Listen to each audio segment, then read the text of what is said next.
Bonsoir et bienvenue dans le 19-20 en Auvergne et en extérieur.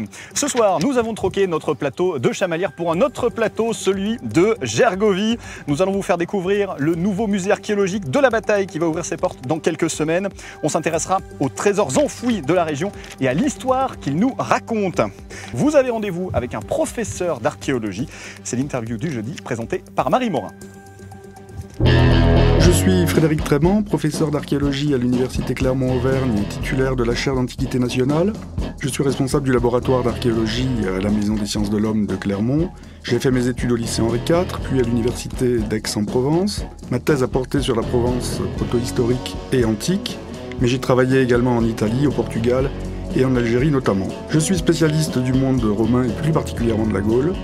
L'Auvergne constitue pour moi depuis 20 ans un territoire de recherche privilégié. Bonsoir, bienvenue, merci d'être avec nous pour cette interview du jeudi de Frédéric Trémant. Bonsoir. Bonsoir. Vous êtes l'auteur de cet ouvrage, Les Arvernes et leurs voisins du Massif central à l'époque romaine, une archéologie du développement des territoires. Alors justement, qu'est-ce que c'est que ça, une archéologie du développement des territoires? Il s'agit de s'intéresser aux espaces, aux territoires, aux paysages, à l'environnement plus généralement, qu'on va appréhender grâce à des méthodes dites d'archéologie spatiale, des méthodes de prospection, notamment des méthodes de prospection au sol, des méthodes de prospection aérienne. L'idée, c'est de découvrir, de recenser, de dater, de caractériser le plus grand nombre de sites présents dans un espace donné. Une méthode qui s'appuie sur plusieurs disciplines universitaires. Hein. Alors, il y a toute une série de méthodes de prospection qui relèvent de l'archéologie, des méthodes que l'on dit non destructives, des méthodes de prospection au sol, des méthodes de prospection aérienne, géophysique, le LIDAR également, qui permet d'utiliser un scanner laser pour détecter des anomalies topographiques dans la forêt.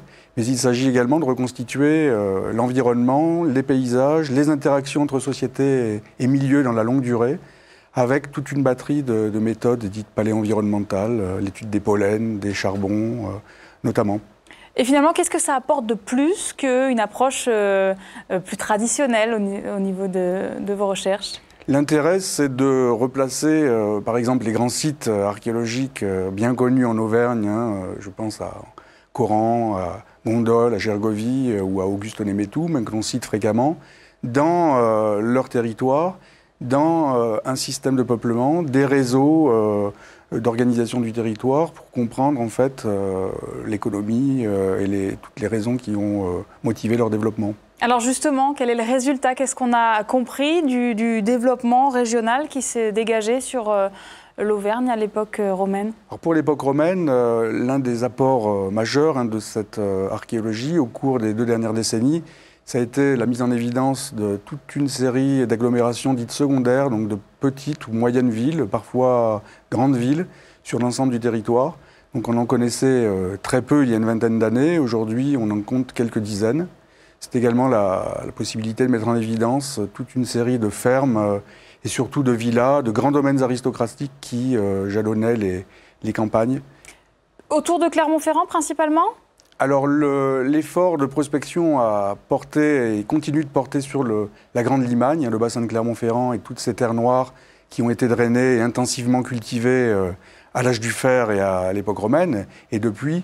Mais nous avons également ouvert toute une série de fenêtres dans les zones de moyenne montagne pour essayer de rééquilibrer l'image qu'on a du développement du territoire arverne, également au profit des zones de confins et des zones de moyenne montagne. Dans quelle mesure ces arvernes ont-ils structuré notre territoire aujourd'hui? Quelles traces trouve-t-on encore d'eux dans notre peuplement aujourd'hui? Alors, dans le choix de leur capitale à l'époque romaine, à la fin du 1er siècle avant Jésus-Christ, Clermont-Ferrand, donc, qui s'appelle Auguste-Némétou dans l'Antiquité. Donc déjà, la création de cette colonie, enfin de cette capitale est à l'origine donc de la ville de Clermont-Ferrand et d'un foyer de centralité du territoire. Mais le choix de cet emplacement est aussi la conséquence du fait que toute une série d'oppidum se regroupaient également dans ce secteur à l'âge du fer. Est-ce qu'il y a encore des secrets que les arvernes ne nous ont pas révélés? Il y a certainement de nombreux secrets. Une des questions que nous nous posons est de savoir en fait quel degré de maîtrise et d'occupation ils avaient développé dans les moyennes montagnes qui constituent quand même les 3/4 de leur territoire. Oui, donc l'Auvergne est encore un beau terrain de jeu pour vous. Certainement. Merci Frédéric Trémant. On termine cet entretien par ces questions courtes, réponses courtes pour donner un peu de relief à vos propos. C'est parti. Alors, Vercingétorix ou Jules César? Vercingétorix. Coran ou Gergovie? Gergovie. La découverte qui vous a le plus ému? Celle de l'agglomération routière et cultuelle du col de Cessa au pied du temple de Mercure. Astérix ou Obélix? Astérix. Le principal trait de votre caractère? La persévérance. Ce que vous détestez par-dessus tout? La malhonnêteté intellectuelle. Ce que vous rêveriez de trouver au cours d'une fouille? Connaître la nature de la ville de Gergovie. Et votre endroit préféré en Auvergne pour finir?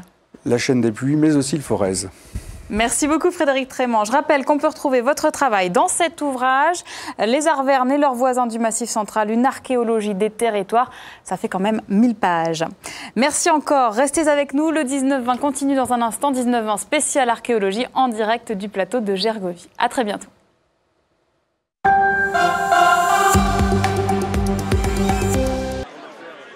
Vous l'avez remarqué, nous ne sommes pas dans notre studio habituel, puisqu'aujourd'hui nous avons décidé de sortir et de vous proposer notre journal ici sur le plateau de Gergovie, en direct du musée archéologique de la Bataille.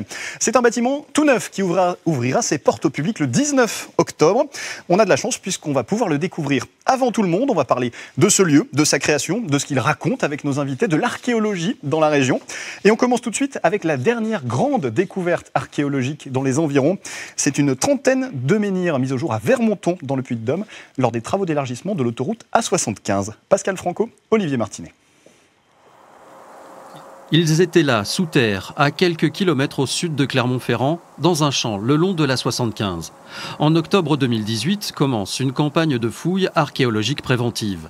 Elle permet de mettre à l'abri dans ce dépôt une trentaine de petits menhirs d'un peu plus d'1,50 m, dont un sort du lot. Il a une éminence arrondie, posée sur des petites épaules vaguement dégrossies, et surtout, il a 2 petits seins centrés. C'est une représentation anthropomorphe d'une femme. Ces menhirs formaient des alignements et des formes circulaires sur 150 mètres de longueur. Pour l'instant, on ne peut pas dater précisément leur origine. Pour le moment, on peut dire qu'on est dans une période très vaste qui s'étend du néolithique à l'âge du bronze. Il y a peu de chances qu'on soit avant 4000 avant Jésus-Christ et on est assurément avant 800 avant Jésus-Christ. Et ça fait plusieurs millénaires. Sur le même site a aussi été découvert un cairn, une sépulture monumentale de 14 mètres de long et 6,50 mètres de large. On l'a retrouvée à plat, mais c'était une sépulture qui au départ était en élévation. C'est un amas de pierres avec un coffre central qui contenait les restes d'un individu. La tombe en elle-même, qui a nécessité au moins l'apport d'une trentaine de tonnes de pierres et leur transport sur quelques kilomètres, suffit à indiquer que c'était un personnage important. L'étude du matériel récolté va pouvoir commencer. Les différentes roches volcaniques utilisées pour fabriquer les menhirs posent notamment question. Ça restera toujours au stade d'hypothèse, mais on peut par exemple envisager que c'était différentes communautés qui ont amené des pierres pour participer à l'édification d'un monument collectif. Les résultats de l'étude scientifique de ce site unique en Auvergne devraient être rendus publics dans 2 ans. Et nous voici de retour ici sur le plateau de Gergovie dans le musée archéologique de la Bataille avec son directeur. Bonsoir Frédéric Nancel. Bonsoir Fabien. Alors, vous venez d'arriver en Auvergne et de prendre la direction de ce musée. Qu'est-ce qui vous a attiré sur ce projet ? La nature et l'histoire. Comment ne pas être attiré par ce plateau, par cet environnement et par cette histoire très riche du patrimoine culturel de l'Auvergne. Alors, il y a une richesse archéologique, historique auvergnate qui vous a attiré ? Pas que, oui, effectivement, Gergovie, Vercingétorix, mais aussi l'environnement, les paysages, la géologie et toute l'histoire qui tourne autour de Gergovie, Coran, Gondole, on en parlera plus tard, mais c'est tout cet ensemble qui donne un attrait de richesse à ce territoire et le faire connaître, puisque c'est mon métier, faire connaître, valoriser le patrimoine. Alors parlons de ce musée, dont vous êtes le directeur. Avant ici, il y avait la maison de Gergovie, un petit espace qui avait été construit dans les années 90. Qu'est-ce que vous avez voulu faire avec ce nouveau musée ? C'est une continuité. Il faut remercier les passionnés amateur d'archéologie, d'environnement, d'avoir créé cet espace en 1992. Et en fait, il y avait une demande du public de comprendre. On arrive sur le plateau, on voit rien, on voit l'espace. Et cette demande était de savoir qu'est-ce qui s'est passé, qu'est-ce qui existe. Et c'est aujourd'hui la raison de la création de ce musée archéologique de la bataille, de pouvoir donner à tous les publics une compréhension, une médiation, mais aussi une expérience. On veut que le public puisse ici découvrir, apprendre et aussi rêver de qu'est-ce qui se passait, les secrets archéologiques de 52 avant Jésus-Christ. Alors, en quoi elle va consister concrètement cette expérience dans ce musée ? Très simple. Vous avez, pour tous les publics, vous avez un support, bien sûr, de pièces archéologiques, ce qu'on appelle le mur des objets, et avec aussi des tablettes tactiles qui pourront vous donner des informations à tous les niveaux. Si vous êtes un passionné et que vous cherchez vraiment le détail, vous en avez pour des heures et des heures, mais si vous voulez juste avoir l'expérience de ce qui se passe, eh bien, le musée va aussi avoir au centre la bataille de Gergovie, puisque ça s'appelle le musée de la bataille, et ce musée avec beaucoup d'approches pédagogiques, mais ludiques, et notamment avec le support audiovisuel. Merci Frédéric Noncel. On va se déplacer de quelques centaines de mètres, un peu plus loin sur le plateau de Gergovie, où une place d'allée de 3000 mètres carrés a été découverte en 2016. C'est un site exceptionnel que nous décrit Léa Breuil. On a trouvé la limite à peu près là-bas et en même temps l'autre côté là-bas. Et vous voyez que la largeur est à peu près le double de ce qu'on a dégagé ici. On peut voir. C'était en 2016, l'archéologue Peter Jout faisait une découverte majeure sur le plateau de Gergovie. 3000 m² de dalles de basalte, une superficie encore jamais découverte, le cœur de l'oppidum. Selon nos informations, c'est la ville de Vercingétorix. Une construction colossale et moderne pour l'époque. La volonté d'affirmer face à Rome la puissance d'un peuple en pleine guerre des Gaules. On sent derrière ça un grand pouvoir qui a décidé de construire quelque chose qui va exprimer et montrer la richesse et le pouvoir du peuple arverne. En 2015 déjà, une porte centrale, mais aussi des remparts en terre sèche avaient été découverts. Une construction redoutable, avec comme moteur l'envie de se distinguer des autres peuples. La porte a été flanquée par une très large tour en pierre qui est à la base de 5 mètres sur 5 mètres, qui pourrait avoir en hauteur facilement 5, 6, 7 mètres. Et ça traduit une certaine influence de l'urbanisme grec. Grâce à l'engagement des bénévoles, le site de Gergovie dévoile peu à peu ses mystères. Un travail de recherche, mais aussi de patience, motivé par l'envie de connaître les secrets d'une terre où aurait grandi Vercingétorix. Et nous revoici dans le tout nouveau musée archéologique de la bataille sur ce plateau de Gergovie avec Arnaud Pocris. Bonsoir. Bonsoir. Vous êtes le directeur culturel de ce musée. Cette bataille de Gergovie qui est sur cette carte, qu'est-ce qu'elle a de particulier dans l'histoire? Qu'est-ce qui justifie qu'on lui consacre un musée? Alors d'abord, c'est une bataille qui se déroule chez les Arvernes, donc dans le peuple de Vercingétorix. Et puis c'est une des rares défaites de Jules César pendant la guerre des Gaules. Alors justement, voilà, cette bataille, elle s'inscrit dans un cadre un peu plus large, c'est la guerre des Gaules. Elle se situe où? Alors, la bataille, en fait, a lieu entre les camps romains qui sont situés dans la plaine, donc au pied de l'oppidum de Gergovie, donc sur ces représentations en rouge ici, donc en bas, sur la maquette, voilà, en bas, au pied du site. Et puis, donc, les armées romaines ont essayé de mener un assaut contre l'oppidum gaulois et les positions gauloises qui sont tout autour. Donc, ici en jaune sur la maquette. Quel était le but de cet assaut? Le but, c'était évidemment d'éradiquer la rébellion gauloise dont Vercingétorix avait pris la tête, en fait. Est-ce qu'on est sûr que cette balade a eu lieu sur ce plateau? Parce qu'on avait entendu d'autres lieux comme les côtes de Clermont, par exemple. Oui, alors il y a une vingtaine de sites dans le Massif central qui revendiquent être le lieu de la bataille de Gergovie. Tout le monde veut être Gergovie. Voilà, et il est vrai qu'ici, eh bien, on a la conjonction en fait de plusieurs preuves en fait de la localisation de la bataille. Des objets. Alors, des objets et puis surtout des fortifications romaines datées du 1er siècle avant Jésus-Christ qui sont équivalentes à ce qu'on peut trouver à Alésia, par exemple. Et puis situé au pied d'un oppidum gaulois occupé au milieu du 1er siècle également. Donc ça correspond aux descriptions qu'on avait aux descriptions de César, en effet. Alors Gergovie, ce n'était pas la seule place forte gauloise ici. À quelques kilomètres, on en trouve une autre, à Coran, et c'est là qu'on rejoint Delphine Cros.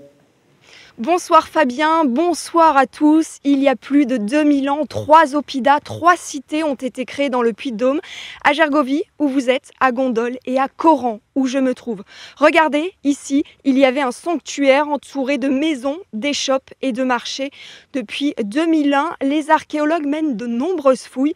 Lors de la dernière campagne, ils ont trouvé un rempart daté du 1er siècle avant Jésus-Christ. Regardez ce reportage, il est signé Richard Bonne et René Thévenot. Pendant cette campagne de fouilles, on a mis au jour un ouvrage en pierre sèche, assez monumental quand même, constitué de gros blocs de basalte, de grosses dalles posées de champ, qu'on retrouve sur toute la longueur. Ce pourrait être le rempart qui protégeait la ville mise au jour à Coran.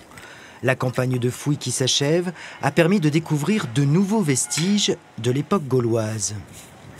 On a retrouvé sur ce niveau des fragments d'amphores à plat, etc., qui témoignent justement de l'occupation de ce sol à l'époque, au 1er siècle avant Jésus-Christ. Ce sont en partie ces fragments d'amphores qui permettent de dater ces vestiges. Cette campagne de fouilles a aussi permis de déterminer les pistes à suivre l'été prochain pour les archéologues. On va essayer de retrouver une portion du rempart qu'on a fouillé cette année, qui sera, espérons-le, mieux conservée. Et puis également fouiller des bâtiments gallo-romains et de l'âge du bronze qu'on soupçonne à cet endroit. Depuis la découverte du site en 2001, les fouilles successives ont permis de changer notre vision du peuple gaulois. C'est une période qui était encore assez méconnue. Ça a permis d'avoir une autre vision sur les Gaulois, sur leur mode de vie, leur hiérarchie, leur culte, leur politique, etc. Une nouvelle phase de travail commence, l'étude des objets et photographies récoltés lors de cette dernière campagne, en attendant de nouvelles découvertes l'été prochain. Les découvertes ici sont nombreuses, vous venez de le voir. Je vous retrouve tout à l'heure avec une guide conférencière pour en parler. Eh bien, on sera là. À tout à l'heure, Delphine. Nous sommes toujours sur le plateau de Gergovie, dans le tout nouveau musée archéologique de la bataille, ouverture le 19 octobre. Mais déjà, Sandrine Montero de la rédaction a fait le tour des collections. Il y a près de 250 objets ici, lesquels vous ont interpellé, Sandrine. Bonsoir Fabien. Alors on peut commencer avec un peu de vin, ça vous dit? Pourquoi pas? Les Gaulois en tout cas en étaient de grands consommateurs, mais ils ne cultivaient pas la vigne. Voici donc des amphores qui leur permettaient d'en importer d'Italie, d'Espagne, du monde méditerranéen. Ces objets en céramique étaient à usage unique. Pour les ouvrir, on ne s'embêtait pas, on cassait le col et on transvasait le liquide, ce qui explique qu'on en retrouve un peu partout sur les sites gaulois. Oui, un peu comme on sabre le champagne finalement. On va passer à un autre objet. Alors vu comme ça, on dirait un tas de métal, mais vous savez ce que c'est? Ça vous intrigue en tout cas. Ouais. C'est une cotte de mailles. Certes, elle est restée enterrée plus de 2000 ans, mais on voit quand même les mailles métalliques. On le sait peu, ce sont les forgerons gaulois qui ont mis au point ces protections très efficaces. Elles ont ensuite été adoptées d'ailleurs par les Romains. Alors, troisième objet, on va passer à cet objet qui s'appelle des fibules. Je n'ai aucune idée de ce que ça peut être. Vous pouvez me dire? Certains en ont peut-être déjà entendu parler. C'est en quelque sorte l'ancêtre de l'épingle à nourrice et ça servait tout simplement à tenir les vêtements, par exemple à fermer une cape. Les peuples antiques ne connaissaient pas encore le bouton. Certaines fibules sont relativement simples, d'autres sont plus travaillées avec des incrustations d'or, d'argent, d'émail ou encore de pierres précieuses. Celles-ci sont issues du sanctuaire de Gergovie. Eh bien, merci Sandrine. On peut retrouver tous ces objets et bien d'autres sur votre article que vous avez publié sur notre site aura.france3.fr. On a parlé de Gergovie, on a parlé de Coran, mais on n'a pas encore parlé d'un troisième site très important ici. Il s'agit de l'oppidum de Gondol. Il est un peu moins connu que les deux premiers, mais on va en savoir plus tout de suite, car on retrouve Arnaud Pocris. Rebonsoir. Rebonsoir. Alors, Gergovie, Coran, ensuite donc on a Gondol. C'était un réseau de places fortes? Alors c'est une des énigmes en fait locales en termes d'urbanisation à l'époque gauloise, puisqu'on se trouve finalement au centre d'un triangle entre trois oppidas, donc les oppidas de Gergovie et Coran, vous les avez cités, donc des oppidas de hauteur, et puis un troisième oppidum qui se situe sur la commune du Sandre, en bordure de l'Allier, qui est donc un oppidum donc défendu en partie par une rivière, et par deux rivières en fait, en l'occurrence, dont l'Allier, et sur un troisième côté par un immense rempart qui est encore bien visible d'ailleurs dans le paysage. Alors ça représentait quoi cet oppidum de Gondol? Parce que là on voit un petit bout de maquette, mais c'était plus grand que ça. Alors c'est plus grand que ça, effectivement. C'est une espèce de triangle finalement qui fait à peu près 35 hectares intramuros et dont on s'aperçoit grâce aux fouilles archéologiques que des quartiers étaient aménagés également à l'extérieur des remparts, et notamment un quartier artisanal dont on a une petite partie ici en maquette. Donc une vraie petite ville. Exactement. Alors cette ville, elle était habitée par le peuple des Arvernes. Ces Arvernes, c'était un peuple majeur à l'époque. En quoi est-ce qu'ils étaient, disons, majeurs? Alors, en fait, ils bénéficiaient de plusieurs facteurs. D'abord, la grande fertilité de la plaine de Limagne, qui faisait que, il était possible de récolter de très grandes quantités de céréales, par exemple, sur des petites surfaces, finalement. Ce qui se traduit archéologiquement par la découverte d'un réseau extrêmement dense de fermes qui sont très très proches les unes des autres. Et puis, également aussi des ressources provenant de la moyenne montagne, donc ressources minières, ressources forestières, et puis des possibilités aussi d'amener pâturer des troupeaux importants donc dans les estives. Eh bien, merci Arnaud Pocris. On va se tourner vers Delphine Cros qui est sur un autre oppidum, celui de Coran. Coran qui était un lieu stratégique à l'époque. Effectivement, Fabien, Coran est bien situé, le site est vaste, il a été fortifié. Du coup, c'est devenu la capitale arverne avant la conquête romaine. Pour en parler, je rejoins notre invitée Marion Chastain. Bonsoir. Bonsoir. Vous êtes guide conférencière. Ici, il y a un sanctuaire autour des maisons, des échoppes, des marchés. C'est vraiment très structuré, on est loin du village caricatural gaulois. Exactement, on a vraiment ici affaire à une véritable ville, ce que les archéologues appellent un oppidum, et une ville qui est structurée autour d'une grande place, avec tout un centre monumental, avec un grand sanctuaire au centre duquel nous nous trouvons, un hémicycle d'assemblée, une halle de marché, et puis des quartiers d'habitation. Est-ce qu'on a notion de combien de personnes vivaient ici ? Mathieu Pou, l'archéologue qui fouille depuis 2001 sur ce site, parle de plusieurs milliers d'habitants en s'appuyant sur le nombre d'unités d'habitation qu'il a identifiées pour l'instant. Est-ce qu'on en sait plus sur leur mode de vie, sur leur organisation ? Alors on a découvert sur ce site de Coran cet hémicycle d'assemblée dont j'ai parlé un petit peu plus tôt, un bâtiment unique pour l'instant à l'échelle de la Gaule qui permet de comprendre les pratiques politiques de ce peuple arverne qui était dirigé par une élite qui se rassemblait dans cet hémicycle, cette sorte de petit sénat des Gaulois et qui prenait des décisions pour la vie de la cité entière. Et en dehors de la politique, est-ce qu'ils chassaient, est-ce qu'ils pêchaient ? Comment ils occupaient leur journée ? Les Gaulois étaient de grands éleveurs et de grands agriculteurs. Donc la chasse, c'est vraiment très anecdotique. Dans les poubelles des Gaulois, le sanglier, le fameux sanglier, représente à peu près 1% de ce qu'on mangeait.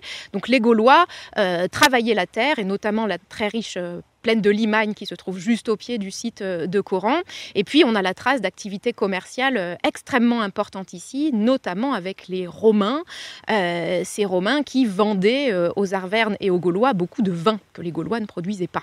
On voit Gergovie juste là, une dizaine de kilomètres. Est-ce qu'on sait l'interaction finalement qu'il y avait entre ces deux sites ? Eh bien, c'est justement l'objet des recherches futures des archéologues qui travaillent sur ce site de Coran et les environs pour le second âge du fer, essayer de comprendre quelles étaient les relations entre ces deux pôles urbains qui ont coexisté autour des années 50 avant Jésus-Christ. Merci d'avoir répondu à nos questions. Les fouilles ici vont reprendre l'été prochain. Autant dire, Fabien, que Coran n'a pas livré tous ses secrets. Et Gergovie non plus. C'est d'ailleurs à Gergovie que nous sommes toujours, dans ce musée archéologique de la bataille. Notre invité, c'est à présent François Dumoulin. Bonsoir. Bonsoir. Vous êtes conservateur régional adjoint à la DRAC. L'Auvergne, c'est une région riche pour les archéologues ? Oui, c'est une région très riche, comme toutes les régions. Pour vous donner un ordre d'idée, on a quelque chose comme 23 000 sites archéologiques dans notre base de données régionale pour l'Auvergne. Alors, quel est votre rôle là-dedans à la DRAC ? Alors là-dedans, notre rôle, c'est d'administrer l'archéologie en faisant en sorte que les fouilles se déroulent correctement, soit avant les aménagements, soit dans le cadre de projets de recherche de chercheurs sur des sites déjà identifiés. Alors que les fouilles se déroulent correctement, ça veut dire quoi pour vous ? C'est-à-dire qu'elles doivent être là, d'une part, pour assurer la sauvegarde du site lorsque celui-ci est menacé par un aménagement, ou servir à nourrir la réflexion d'un chercheur, d'un universitaire, d'un chercheur du CNRS. Dans les deux cas, la démarche archéologique a cela de particulier qu'elle va détruire son support au fur et à mesure de sa recherche. Lorsqu'on va fouiller une structure, fouiller un mur, on va le faire disparaître. Détruire. Et donc on a la charge d'avoir un enregistrement très précis et de pouvoir transformer ce site archéologique qui existe dans le sol en un site qui existera sous forme d'archives et qui pourra ainsi être restitué au public. Alors ici à Gergovie, où est-ce qu'on en est? Il y a des fouilles de prévues, quelque chose, des endroits sur lesquels vous font des désespoirs? Alors ici à Gergovie, on espère voir arriver un projet de fouille pour l'année prochaine sur la porte qui avait déjà été ouverte l'année dernière, qui permettra de reconnaître l'état le plus ancien du rempart, qui doit être vraisemblablement contemporain de la bataille. Mais pour l'instant, nous attendons encore le rapport d'une année antérieure afin de pouvoir valider les travaux. Et donc Gergovie n'a pas fini de livrer tous ses secrets. Merci beaucoup François Dumoulin, vous êtes, je le rappelle, conservateur régional adjoint à la DRAC. C'est déjà l'heure de retrouver notre édition nationale. Demain, à 11h50 et à 18h50, vous retrouverez Charline Collet dans notre studio de Chamalières.